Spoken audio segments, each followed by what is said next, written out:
আল্লাহ সুবহানাহু ওয়া তাআলা আমাদেরকে এই পৃথিবীতে অল্প সময় দিয়ে পাঠাইছেন। সময় একেবারে অল্প। যদিও আমাদের হায়াতে জিন্দেগি হিসাব নিকাশ করে দেখি ৬০, ৭০, ৮০ বৎসর, আখিরাতের দিকে যদি নজর করি তাহলে একেবারেই অল্প সময়। কাল ফি সানাতিন মিম্মা তাউদ্দুন, যে আখিরাতের একটা দিন দুনিয়ার গণনায় ১০০০ বৎসর। একটু খেয়াল করতে হবে কথাগুলা। আখিরাতের একদিন দুনিয়ার গণনায় ১০০০ বৎসর। তাহলে আখিরাতের ২৪ ঘন্টা, দুনিয়ার হলো ১০০০ বৎসর। ১০০০ বৎসরের মানুষ কি পৃথিবীতে আছে? কথা বলেন, আছে? নাই। আর দুনিয়ার মধ্যে সবচেয়ে আকলমান ব্যক্তি ওই ব্যক্তি যে সদা সর্বদা মৃত্যুকে স্মরণ করে। আরে আকেল না হো গাফেল তুঝে দুনিয়া সে জানা है। अरे आकल न हो गाफिल तुझे दुनिया से जाना है। बराखिर एक दिन खुदा के पास जाना है। गुस्ल देकर तुझे कफन तो पहनाएगा। गुस्ल देकर तुझे कफन तो पहनाएगा। जनाजा पढ़ा कर दफन तो करेगा। আকলমান বুদ্ধিমান ওই ব্যক্তি যে মৃত্যুকে সদা সর্বদা স্মরণ রাখে। মৃত্যুকে যারা স্মরণ রাখবে, স্মরণ করবে, তার দ্বারা গুনাহ কাজ কম হবে। কারণ সবাই জানে মৃত্যু অবধারিত, মরতেই হবে। তাহলে আখিরাতের হিসাবে যে একদিন, দুনিয়ার হিসাব হলো ১০০০ বৎসর, অর্থাৎ আখিরাতের ২৪ ঘন্টা, দুনিয়ার ১০০০ বৎসর। ১০০০ বৎসরের মানুষকে পৃথিবীতে আছে? কথা বলেন, আছে? নাই। তাহলে এখন যদি আমি আর একটু নিচে নামে আসি, যে ২৪ ঘন্টা থেকে ১২ ঘন্টাতে আসি, এরপরে দুনিয়ার হিসেবে হয় ৫০০ বৎসর। কয়শো বৎসর? ৫০০ বৎসর। তো ৫০০ বৎসরের মানুষও এই পৃথিবীতে নাই। কথা ঠিক কিনা? এগুলো একটু খেয়াল করতে হবে, খেয়াল না করে কোনো বুঝবেন না। এখন এই ৫০০তে আর নিচে নেমে আসি। আখিরাতের হিসাবে যদি ৬ ঘন্টা যদি হিসাব করি, তাহলে দুনিয়ার হিসাবে হয় ২৫০ বৎসর। কয়শো বৎসর? ২৫০ বৎসর। ২৫০ বৎসর মানুষ আসেনি? নাই। ২৫০ বৎসর মানুষ নেই। আর একটু দিন নিচে আসি। আমি যদি এখন ৩ ঘন্টার জায়গাতে ১.৫ ঘন্টাতে আসি,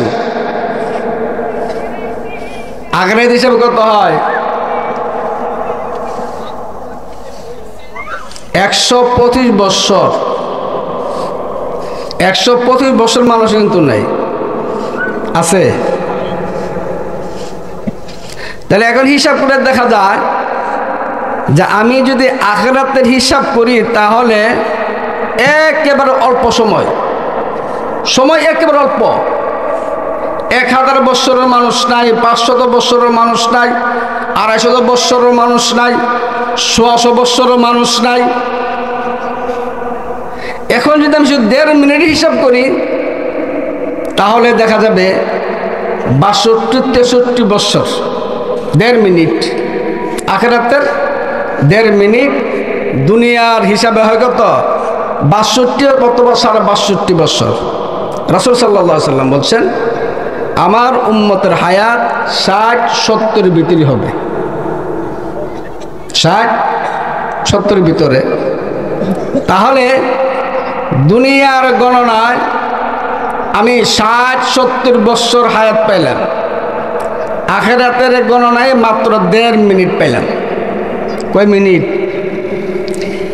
এখন যদি আমি এই 1.5 মিনিটকে যদি ভাগ করি, আধা মিনিট, আর মানুষের 3টা কাল, একটা হলো শৈশব, একটা হলো যৌবন, আর একটা হলো বৃদ্ধ।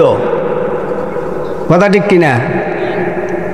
তাহলে আমি যদি এই 1.5 মিনিটকে যদি 3টা ভাগ করি, তাহলে দেখা যাবে 1 ভাগ চলে গেছে শৈশবকালে। কথা ঠিক কিনা? আর একটা কাল চলে গেল যৌবন কাল, যেই সময়টা মানুষকে হিসাবও করে না, যেই সময়টা মানুষকে কেয়ার করে না, শুধু থাপাথাপির মধ্যে থাকে। কার জমিন দখল করবে, কার টাকা মারবে, কাকে মারবে, কাকে ধরবে, কাকে বিভিন্ন ষড়যন্ত্রের মধ্যে ফেলবে, এই চিন্তা বিক্রির মধ্যে থাকে। কথা ঠিক কিনা? এই জন্য রাসূল সাল্লাল্লাহু আলাইহি সাল্লাম বলেন যৌবনকাল যারা আল্লাহর রাস্তার মধ্যে সময় ব্যয় করেছে, আমার নবী বলেন যেদিন আল্লাহ পাকের আরশ আযীমের ছায়া ছাড়া কোনো ছায়া থাকবে না, সেদিন ওই যুবকদেরকে আল্লাহ পাক আরশের নিচে ছায়া করে দিবেন, আরশের নিচে বসার স্থান করে দিবেন। তাহলে আধা মিনিট চলে গেল শৈশবকাল, আর আধা মিনিট চলে গেল যৌবনকালে, শুধু মারামারি, ধরাধরি, কিলাকিলি, গুতাগুতি এর মধ্যে। আর রয়ে গেল আধা মিনিট, এখন বৃদ্ধকাল।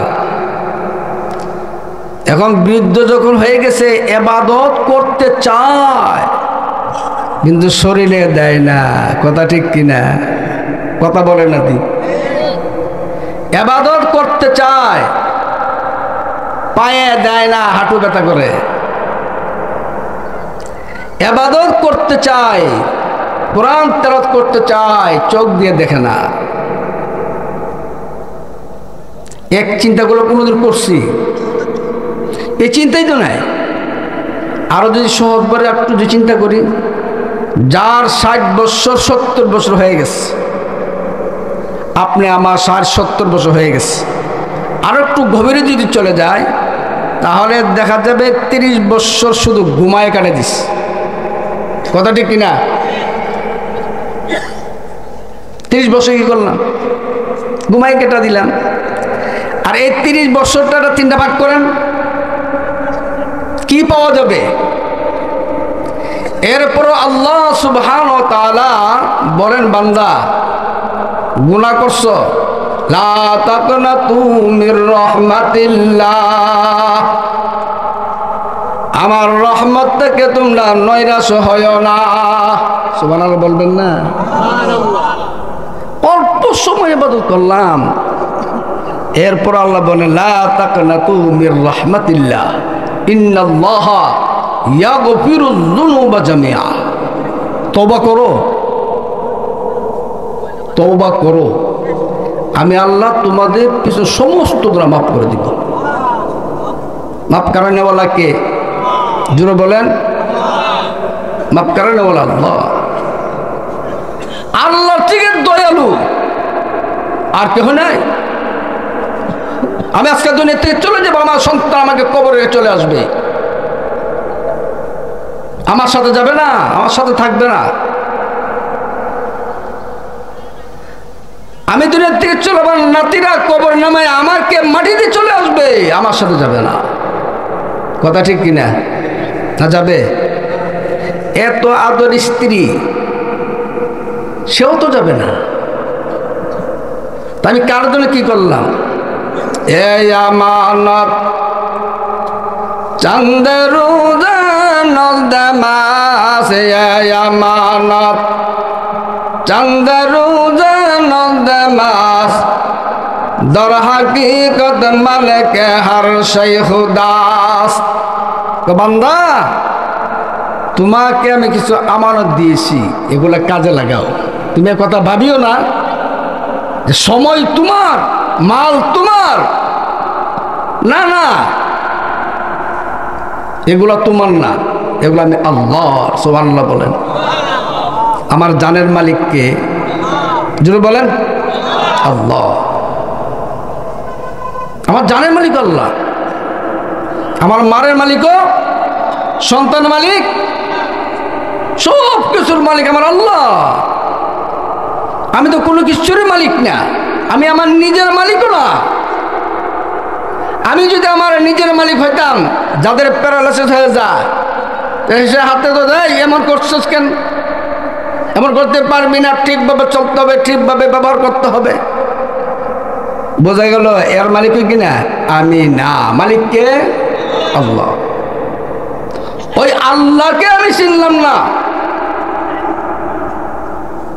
এজন্য মানুষ গভীর চিন্তা করতে হবে, আমি কোন পথে চলছি, আমি কি করতেছি, আমি কি কাজ করতেছি। কারণ মানুষ মনে করে মৃত্যুবরণ করলে সব শেষ করে না। মৃত্যুকে তুমি খাপ স্বপ্ন মতো মনে করো। মাউত রাতো দরমেশালে খাবেদা, মাউত রাতো দরমেশালে খাবেদা, কারদা সুদা ইয়াদ আয়াত আই যাওয়া, কারদা সুদা ইয়াদ আয়াত আই যাওয়া।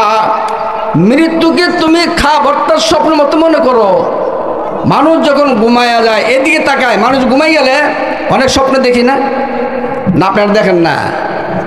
বিভিন্ন ধরনের স্বপ্ন দেখে।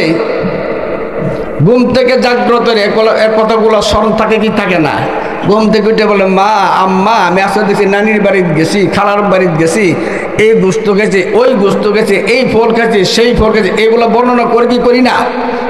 কথা বলা করি কি করি না? মাউত রাতু দরমেশালে খাবেদা, মাউত রাতু দরমেশালে খাবেদা, কারদা সুদা ইয়াদ আয়াত আই যাওয়া। যখন আমি কবরে চলে যাব, আমি দুনিয়াতে কি করছি, কার মাল খাচ্ছি, কার মাল ধরছি, কার জমি আমি আত্মসাৎ করছি, কার জমিকে দখল করছি, কাকে গালি দিছি, কাকে মারছি, ওই কথাগুলা কবরে যাওয়ার পর স্মরণ হয়ে যাবে। বুঝেন? আমরা তো ভাবতেছি মরলে সব শেষ না, কবর যাওয়ার পরে ওই সব কথা স্মরণে আসবে। আমি তওবা যদি করে থাকি, এই কথাটাও স্মরণ আসবে। আমি ইবাদত যদি করে থাকি, এই কথাটাও স্মরণ আসবে। তাহলে এখানে আমাদের কাজ কি? আমাদের কাজ হলো সদা সর্বদা তওবা করা, মাওলা পাকের ইবাদত করা। আমরা করতে রাজি আছি তো ইনশাআল্লাহ। আল্লাহ সুবহানাহু ওয়া তাআলা আমাদের সকলকে এই কথাগুলোর উপর আমল করার তৌফিক দান করুন।